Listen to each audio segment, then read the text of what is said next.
جو کہانی میں آپ کے لیے لے کر آئی ہوں اس کا عنوان ہے طوطی کا مقبرہ۔ اس کے مصنف ہیں آسی ضیائی رامپوری۔ سن 1934 یا 35 کی گرمیاں تھیں۔ ہم 5-6 افراد ایک سپہر کو گھروں میں پڑے پڑے گھبرا کر تفریح کے لیے نکل کھڑے ہوئے اور پیدل شہر سے باہر کا رخ کیا۔ پہلے بھی ہم 1-2 بار اسی طرح عصر کے وقت تفریح کر چکے تھے، مگر اس دن کے انوکھے واقعے کے بعد یہ سلسلہ ہی بند ہو گیا۔ یہ ایسا واقعہ ہے جو آج تک کم از کم میرے لیے معمہ بنا ہوا ہے۔ ہماری اس ٹولی میں سب سے معمر شخص ہمارے گھر کے بچوں کے مولوی سید امیر احمد صاحب تھے، جو دیکھنے میں تو پورے مولوی لگتے تھے مگر آدمی شوقین اور جوان تھے، اور ہمارے بھائی صاحب سے خاصے بے تکلف تھے۔ وہ اس قسم کی تفریحی سرگرمیوں میں پوری دلچسپی سے حصہ لیتے تھے۔ بہت زندہ دل اور دلچسپ آدمی تھے۔ مولویت کی خشکی اور درشتگی سے کوسوں دور تھے، اس لیے ہر محفل میں شریک ہوتے، بلکہ بسا اوقات جانے محفل بن جاتے تھے۔ دوسرے صاحب ہمارے دور پار کے عزیز احمد علی خان تھے، جو بھائی صاحب کے دوست اور ہم عمر تھے اور ان دنوں ہمارے مہمان تھے۔ تیسرے ہمارے بھائی صاحب تھے، جو BA کر لینے کے بعد فراغت کا سانس لے رہے تھے۔ چوتھے میرے بچپن کے لنگوٹیے اور قریبی عزیز معظم خان تھے، جو اگرچہ عمر میں بھائی صاحب وغیرہ سے کافی چھوٹے تھے، مگر بڑوں میں اٹھنے بیٹھنے کے خاص طور پر شائق تھے، اور اسی لیے ان کے ساتھ جب بھی موقع ملتا بڑی مستعدی سے لگ جاتے۔ میں ان سب سے کم عمر تھا اور ان دنوں 8ویں یا 9ویں جماعت پاس کر کے گرمی کی تعطیلات گزار رہا تھا۔ ہم پانچوں کے علاوہ ایک اور صاحب بھی شریک تھے، جو واقعے کے ہیرو ثابت ہوئے۔ یہ معظم خان کے ہم جماعت تھے۔ ان سے متعارف ہوئے 1-2 سال ہی ہوئے تھے کہ ہم سب خاندان والے ان کی نیک نفسی، خاکساری اور ہر ایک کے کام آنے سے متاثر ہو کر انہیں اپنے عزیزوں کی طرح سمجھنے لگے تھے۔ ان کا نام سید مختار احمد تھا، مگر عرف عام میں پتن میاں کہلاتے تھے۔ اپنی ان خوبیوں کے علاوہ بعض عجیب اور دلچسپ اوصاف کے بھی مالک تھے، جن کی بدولت قریب قریب ہر چھوٹا بڑا ان سے مذاق بھی کر لیتا تھا اور وہ برا نہیں مانتے تھے۔ مثلاً ہم لوگوں میں اتنے گھل مل جانے کے باوجود وہ کبھی ہم سے بے تکلف نہ ہوئے۔ ہمیشہ بڑی نستعلیق قسم کی گفتگو کرتے، جیسے کسی افسر سے بات کر رہے ہوں۔ خود تو آئے دن ہمیں تحفے تحائف سے نوازتے، مگر ہم سے کچھ قبول کرنے یا ہمارے ہاں کھانا کھانے میں اتنا تکلف کرتے کہ ہم سب کو، خصوصاً معظم کو، بڑی جھنجھلاہٹ ہوتی۔ پڑھے لکھے ہو کر بھی جنوں اور بھوتوں کے شدت سے قائل اور ان سے خائف تھے۔ تکلف اور شائستگی کے غیر معمولی اہتمام کے ہاتھوں اپنے اطوار اور بول چال دونوں میں اکثر اس طرح بہکتے کہ مضحکہ خیز بن جاتے۔ 18-19 سال سے کم کے نہ تھے، مگر کبھی کبھار بچوں کی سادہ لوحی کا ایسا مظاہرہ کرتے کہ میں بھی، جو ان سے 4-5 سال چھوٹا تھا، ان کا مذاق اڑاتا۔ غرض پتن میاں کی شخصیت عجیب و غریب تھی۔ اس دن بھی وہ معمول کے مطابق معظم کے ہاں آئے ہوئے تھے، اس لیے وہ بھی ہمارے ساتھ ہو لیے۔ ہم سب گھروں سے نکل کر آبادی سے باہر چل دیے۔ کم و بیش میل بھر کے بعد شہر کی شمالی حدود ختم ہونے لگیں، جہاں شہر پناہ کا پرانے وقتوں کا دروازہ بنا ہوا تھا۔ اگرچہ شہر پناہ مدت ہوئی ختم ہو چکی تھی، یہ عیدگاہ دروازہ کہلاتا تھا، کیونکہ اس کے باہر کے میدان میں اب سے بہت عرصہ پہلے عید کی نماز ہوتی تھی۔ دروازے میں دروں کے علاوہ دروں کے دونوں طرف چھوٹی چھوٹی 2 کوٹھریاں بھی چوکیداروں کے لیے بنی ہوئی تھیں۔ اس دروازے سے نکل کر سڑک پر جاؤ تو اس کے کنارے کنارے بائیں طرف ایک قدیم اور غیر آباد مگر خوبصورت سرکاری عمارت کی 4 دیواری تھی، جو تقریباً پون فرلانگ تک سیدھی جا کر بائیں ہاتھ کو مڑ گئی تھی، اور اسی کے ساتھ ساتھ سڑک بھی۔ اس موڑ سے تھوڑی دور آگے سابق عیدگاہ کا وہ میدان تھا جہاں ہم جا رہے تھے۔ جس وقت ہم چار دیواری کے کنارے کنارے شمال کی طرف بڑھ رہے تھے اس وقت خاصا دن تھا۔ غروب آفتاب میں کم سے کم 1 گھنٹہ تھا، مگر یہ جگہ بالکل سنسان تھی۔ ہمارے سوا کوئی شخص نظر نہ آتا تھا۔ بات یہ تھی کہ اس طرف بہت ہی کم لوگ آتے جاتے تھے، کیونکہ آگے چل کر یہ سڑک دیہات کی طرف ہو لیتی تھی، اور شاید اسی لیے اس سڑک پر شام کے بعد کئی بار ڈکیتی کی وارداتیں بھی ہو چکی تھیں۔ ہم باتیں کرتے ہوئے سڑک کے موڑ تک پہنچی تھے کہ سامنے کی ایک ویران عمارت کا ذکر آ گیا۔ تجویز ہوئی کہ لگے ہاتھوں اسے بھی دیکھتے چلیں۔ یہ ایک شکستہ مقبرہ تھا جو اس موڑ سے ذرا آگے ہٹ کر پیڑوں اور جھاڑیوں کی اوڑ سے جھانک رہا تھا۔ یہ تھا توتی کا مقبرہ۔ توتی ایک طوائف کا نام تھا جسے 60-70 سال پہلے اس وقت کے حاکم وقت نواب صاحب نے اپنا لیا تھا، مگر کسی بات پر برہم ہو کر زندہ دفن بھی کرا دیا تھا۔ یہ سفاکی اگرچہ پورے اہتمام سے چھپائی گئی تھی، مگر شہر بھر میں یہی بات کھلے راز کی طرح پھیل گئی تھی، اور ہمارے زمانے تک لوگ اس بات سے واقف تھے، اور اب عوام میں یہ بھی مشہور تھا کہ اس مقبرے میں جن رہتے ہیں، اور رات کو دردناک چیخوں کی آوازیں بھی سنائی دیتی ہیں۔ یہی روایات تھیں جنہوں نے ہمارے اندر مقبرہ دیکھنے کا اشتیاق پیدا کیا، اور ہم سب ادھر چل دیے۔ پتن میاں نے اپنی توہم پرستی کے باعث مخالفت کی، مگر ان کی مخالفت نے الٹا تائید کا کام کیا، اور ہم نے انہیں ملامت اور طعنوں کا ہدف بنا کر اپنے ساتھ چلنے پر آمادہ کر لیا۔ اب ہم اس مقبرے تک پہنچ گئے۔ اللہ اکبر! کتنا وحشت ناک مقام تھا! میں نے بہت سی ویران جگہیں اور سنسان کھنڈر دیکھے ہیں، مگر وہاں کی سی وحشت اور ویرانی، خدا کی پناہ، وہ تو کوئی اور ہی چیز تھی۔ ذرا تصور کیجئے، دن کا وقت ہے، دھوپ درختوں اور عمارتوں کی چوٹیوں پر خوب چمک رہی ہے۔ ہم 5-6 نوجوان اکٹھے ہیں، مگر عالم یہ ہے کہ کم از کم میں تو کسی طرح کی دلچسپی نہ لے رہا تھا، بلکہ مجھ پر ایسا اضطراب طاری تھا کہ اگر میں تنہا ہوتا تو فوراً بھاگ اٹھتا۔ دن دہاڑے اس جگہ اتنی اداسی، بے کسی اور دہشت چھائی تھی، تو رات کا کیا عالم ہوتا ہوگا؟ صرف 60-70 سال پرانی عمارت، مگر صدیوں پرانے کھنڈر بھی اس سے بہتر حالت میں ہوں گے۔ احاطے کی چار دیواری خستہ و شکستہ، اندر ہر طرف جھاڑ جھنکاڑ، مزار کی عمارت ٹکڑے ٹکڑے، اور سب سے عجیب بات یہ کہ مزار کا گنبد اس طرح زمین پر گرا پڑا تھا جیسے کسی نے کاٹ کر نیچے رکھ دیا ہو۔ ہر طرف سناٹا، یہاں تک کہ سوکھے ٹنڈ منڈ درختوں سے کسی پرندے کے بولنے کی آواز بھی نہ آتی تھی، اور اس ہو کے عالم میں ہم لوگ ہولے ہولے قدم رکھتے، سوکھے پتوں کو چرچراتے، ادھر ادھر سیر کرتے پھر رہے تھے۔ ہر ایک کے چہرے کی بشاشت اور آپس میں ہنسنے بولنے کا خیال بھی ختم ہو چکا تھا۔ سب سنجیدہ اور غالباً سبھی کسی قدر سہمے ہوئے تھے، مگر دل کی کیفیت کوئی ظاہر نہ کرتا تھا۔ اس ماحول میں پتن میاں کی حالت اور بھی بری تھی۔ ان کی صورت اور چال ڈھال سے خوف ظاہر ہو رہا تھا۔ انہوں نے بالکل چپ سادھ لی تھی، اور برابر اس کوشش میں تھے کہ تنہا نہ رہنے پائیں۔ ایک دفعہ نامعلوم کس طرح گھوم کر مقبرے کی دوسری طرف جا نکلے، اور ہماری ٹکڑی سے اوجھل ہو گئے۔ بھائی صاحب کو دل لگی سوجی۔ انہوں نے ایک پتھر اٹھا کر ایک درخت پر اس طرح پھینکا کہ وہ دوسری طرف، یعنی پتن میاں کے پاس ہی کھڑکھڑاتا ہوا گرا۔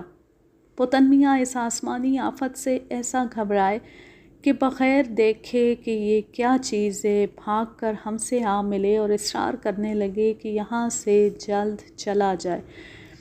مقبرے کے احاطے میں 10-15 منٹ گزار کر ہم لوگ چل پڑے، اور جلد ہی عیدگاہ میں پہنچ گئے۔ وہاں جا کر کھیل کود اور گپ بازی میں ایسے مشغول ہوئے کہ مغرب کے بعد بھی دیر تک وہیں رہے۔ آخرکار واپسی ٹھہری۔ ساتھ ہی پتن میاں جو اس عرصے میں شاید مقبرے کی سیر بھول چکے تھے، یہ سوچ کر مضطرب ہونے لگے کہ اب رات ہو گئی ہے اور پھر اسی مقبرے کے سامنے سے ہو کر گزرنا ہے جہاں جنات رہتے ہیں، جن کی موجودگی کا ثبوت انہیں آسمانی پتھر نازل ہونے کی شکل میں مل چکا تھا، لیکن وہ یہ بھی جانتے تھے کہ بہرحال راستہ وہی ہے۔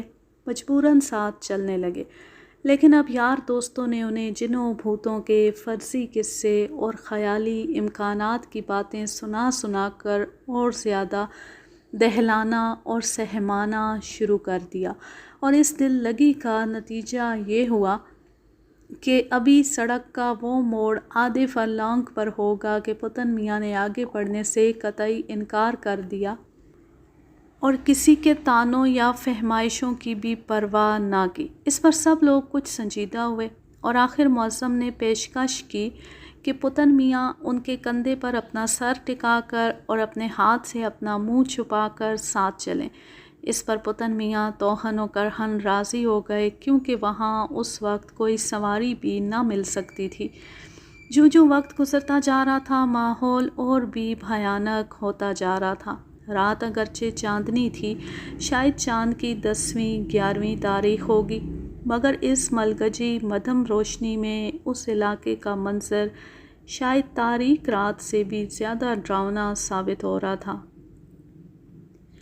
ہرز ہم لوگ باتیں کرتے چلتے رہے۔ پتن میاں اسی طرح معظم کے کندھے پر اپنا سر اور منہ چھپائے ساتھ ساتھ رہے۔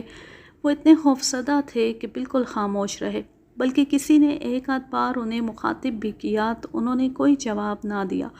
بھائی صاحب نے ان کی حالت دیکھ کر سب کو انہیں مزید چھیڑنے یا ڈرانے سے منع کر دیا، مگر جب شہر کا دروازہ 8-10 قدم رہ گیا تو لوگوں نے انہیں چونکانا چاہا کہ ارے بھائی لو، اب تو وہ مقبرہ دور ہو گیا، شہر آ گیا، اب تو آنکھیں کھول دو اور سیدھے ہو کر چلو۔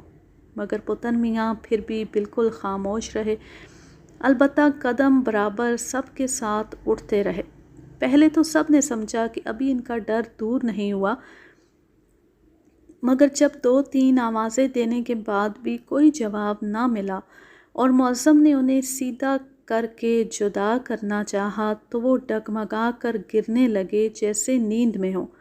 سب کو تعجب ہوا کہ 10 ہی منٹ میں یہ سو بھی گئے، اور سوئے بھی ایسے کہ ساتھ ساتھ چلتے بھی رہے، مگر جلد ہی محسوس ہو گیا کہ یہ سو نہیں رہے بلکہ کسی قدر غشی میں ہیں، لہٰذا انہیں کہیں لٹا کر ہوش میں لانے کی تدبیر کرنی چاہیے۔ سامنے دروازے پر نظر پڑی تو اس کے دوسری طرف یعنی شہر کی جانب ایک چارپائی بچھی ہوئی دکھائی دی جس پر کوئی بیٹھا ہوا تھا۔ ایسے وقت میں وہی غنیمت تھا، سب اسی کے پاس چلے کہ اس سے کچھ مدد مانگے۔ قریب جا کر دیکھا تو وہ ایک بوڑھا شخص تھا اور اس دروازے کا چوکیدار تھا۔ اس نے چند سفید پوشوں کو دیکھ کر اور ان کی پریشانی کا حال سن کر بڑی خوشی سے اپنی چارپائی خالی کر دی، جس پر پتن میاں کو لا کر لٹا دیا گیا۔ چوکیدار پانی بھی لے آیا اور لالٹین بھی، پھر ہم سے پوچھنے لگا کہ ان صاحب کو کیا ہو گیا۔ ہم نے مختصراً بتایا کہ کس طرح یہ مقبرے میں ڈر گئے اور خوف آ گیا۔ اس پر بڑے میاں نے تعجب اور ملامت کے لہجے میں گویا تقریر شروع کر دی۔ ارے صاحب، جوان آدمی ہو کے ڈر گئے؟ ایسا ڈر لگنے لگے تو آدمی ایک ہی دن کا ہو جائے۔ مجھے برسوں ہو گئے رات کو یہاں اکیلا سوتا ہوں، سارا جنگل بیابان سونا پڑا ہوتا ہے، طرح طرح کی مخلوق رہتی ہے۔ ابھی ابھی آپ کے آنے سے ذرا ہی پہلے میں مغرب کی نماز پڑھ کر یہاں بیٹھا تھا کہ ایک کیڑا اتنا بڑا جتنی میری یہ لاٹھی میرے پاؤں کے پاس سے نکل گیا۔ میں ادھر کوٹھری میں لاٹھی لینے دوڑا، اتنے میں وہ ان جھاڑیوں میں کہیں رینگ گیا۔ تو اب میں بھی ڈرنے لگوں تو میرا ٹھکانہ کہاں ہو؟ یہاں تو قسم قسم کی چیزیں رہتی ہیں، وہ بھی رہتا ہے تو رہنے دو، اس سے ڈرنا کیسا؟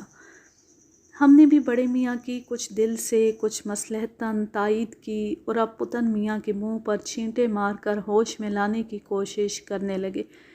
بڑے میاں بھی اپنی لالٹین لے کر کھڑے ہو گئے، کیونکہ رات کے اندھیرے کے علاوہ ہم سب چارپائی کو گھیرے کسی قدر آگے جھکے کھڑے تھے جس سے اور بھی سایہ ہو گیا تھا۔ 2-3 ہی چھینٹے دیے ہوں گے کہ پتن میاں نے عجیب اور غیر متوقع حرکت کی۔ وہ ایک دم تڑپ کر ہاتھ پاؤں چلانے لگے۔ بڑے میاں جو لالٹین اونچی کیے پائنتی کے قریب آگے کو جھکے کھڑے تھے، ان کی عین ناک پر پتن میاں کی لات پوری طاقت سے پڑی کہ وہ لڑکھڑا گئے اور ان کی نکسیر جاری ہو گئی۔ اب ہم سب سٹپٹا گئے۔ ایک طرف پتن میاں ہاتھوں سے نکلے جا رہے تھے، دوسری طرف ہمارا میزبان غریب زخمی ہو گیا۔ اب کیا کریں اور کسے سنبھالیں؟ بڈھے سے معذرت کی اور اس کی امداد کرنے لگے تو وہ بیچارہ انتہائی شرافت سے کہنے لگا، آپ میری فکر نہ کریں، انہی کو دیکھیں۔ یہ کہہ کر وہ اپنا بدنہ لیے ایک طرف بیٹھ کر اپنا منہ دھونے لگا اور ہم پتن میاں کی طرف متوجہ ہوئے۔ البتہ چوکیدار سے کہہ دیا کہ جب ذرا ٹھیک ہو جاؤ تو شہر سے تانگا لے آنا۔ پتن میاں اس وقت اچھل رہے تھے، 2 لتیاں سی ہوا میں جھاڑ رہے تھے مگر آنکھیں بند تھیں۔ ہم میں سے 2-3 کے قابو میں بھی نہیں آ رہے تھے اور نہ پکارنے پر جواب دیتے تھے۔ آخر ہم سب نے مل کر پوری طاقت سے ان کے ہاتھ پاؤں پکڑے اور خاصی جد و جہد کے بعد وہ قابو میں آئے۔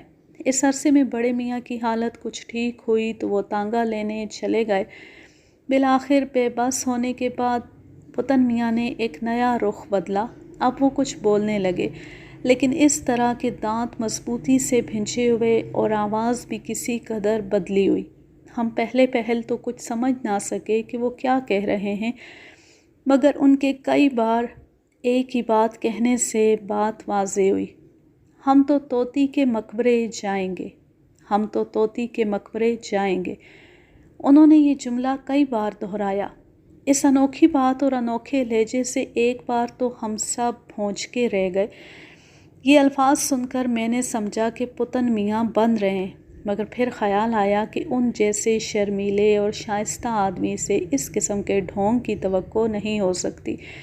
اور لوگ بھی شاید یہی کچھ سوچ رہے تھے، اس لیے شروع میں تو کوئی کچھ نہ بولا، مگر جب پتن میاں نے پھر زور لگا کر خود کو چھڑانے کی جدوجہد کرتے ہوئے یہی کہا کہ چھوڑ دو ہمیں، ہم طوطی کے مقبرے جائیں گے، تو بھائی صاحب نے گرفت مضبوط کر کے سختی سے کہا، نہیں تم نہیں جاؤ گے، ہم جائیں گے، دیکھیں ہمیں کون روکتا ہے۔ اور پھر وہی جدوجہد، نہیں ہم نہیں جانے دیں گے۔ آپ کی دفعہ احمد علی خان نے جواب دیا اور جدوجہد کسی قدر کمزور پڑ گئی، چھوڑ دو ہمیں، چھوڑ دو۔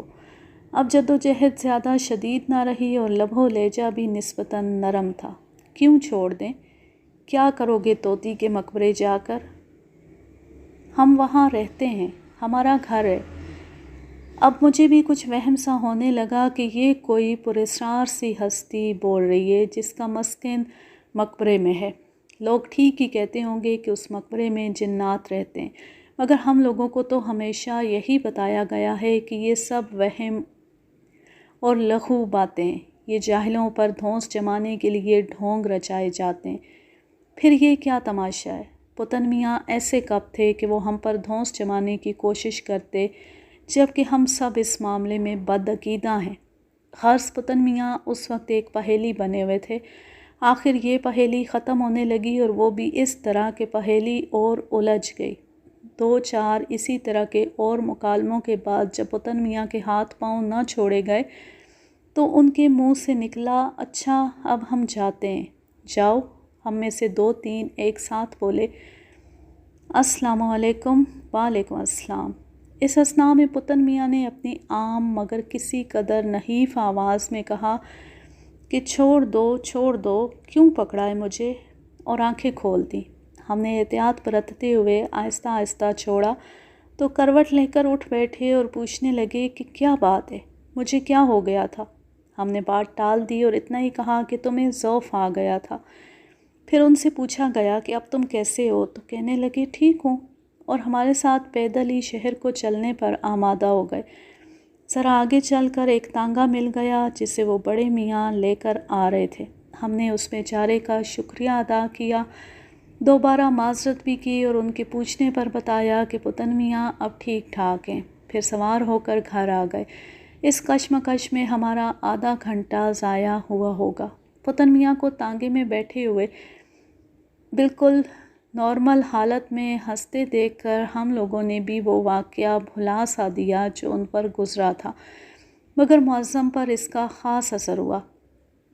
گھر پہنچ کر انہوں نے بھائی صاحب سے بڑی سنجیدگی سے کہا، صاحب پتن میاں کو کچھ ہو گیا تھا، مگر بھائی صاحب نے انہیں جھڑک دیا کہ کیا وہمیوں کی سی باتیں کرتے ہو، کچھ نہیں ہو گیا تھا، انہیں ڈر کے مارے غش آ گیا تھا اور بس۔ اتنی سی تشریح سے معظم کی کیا تسلی ہوتی۔ بولے، پھر یہی باتیں کہ ہم طوطی کے مقبرے جائیں گے، پھر یہ باتیں کہ ہم طوطی کے مقبرے جائیں گے۔ وہ تو ذہنی انتشار تھا، ڈرپوک وہ ہمیشہ کے تھے۔ جنوں بھوتوں کی کہانیاں ان کے ذہن میں پہلے سے بیٹھی ہوئی تھیں، جب بے ہوش ہوئے تو لاشعوری طور پر وہی باتیں زبان سے نکلنے لگی۔ اچھا صاحب، پھر یہ السلام علیکم کہہ کے جانا۔ معظم کسی طرح بھائی صاحب کی تاویل ماننے پر آمادہ نظر نہ آتے تھے۔ بھائی صاحب کچھ چڑ سے گئے، میاں تمہیں کیا ہو گیا ہے؟ ارے بھائی، وہ بھی ان کا وہم تھا، آخر وہ بچپن سے سنتے آئے تھے کہ جن جب کسی پر آتے ہیں تو السلام علیکم کہہ کر جاتے ہیں۔ بس وہی باتیں ان کے دماغ نے بے ہوشی میں ان کی زبان سے کہلوا دیں اور اس کے ساتھ ہی یہ انتشار ختم ہو گیا۔ تم بھی اب ضعیف الاعتقاد ہوتے جا رہے ہو۔ یہی رائے احمد علی خان صاحب کی بھی تھی اور شاید مولوی صاحب کی بھی۔ رہا میں تو کم سن ہونے کے باعث میں بھی بھائی صاحب کا ہم خیال تھا، کیونکہ ہم لوگوں کے ہاں اس قسم کی باتوں کو اسی طرح چٹکیوں میں اڑایا جاتا تھا۔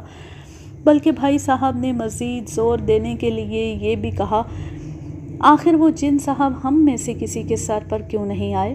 بیچارے پتن میاں کو کیوں تاکا جو پہلے ہی ان کے قائل تھے، اور ان پر بھی آئے تھے تو انہیں طوطی کے مقبرے کیوں نہیں لے گئے؟ شروع میں تو انہوں نے بہت زور مارا، مگر ہم 3-4 نے جو انہیں کس کے رکھا تو دھری رہ گئی ان کی طاقت واقت سب۔ اچھے جن تھے کہ 3-4 آدمیوں سے ہاتھ پیر بھی نہ چھڑا سکے۔ حرص بھائی صاحب نے اسی طرح کی باتوں سے معظم کو لاجواب اور مجھے قائل کر دیا۔ بعد میں اس واقعے کا کبھی کسی نے ذکر تک نہ کیا اور شاید سبھی بھول گئے۔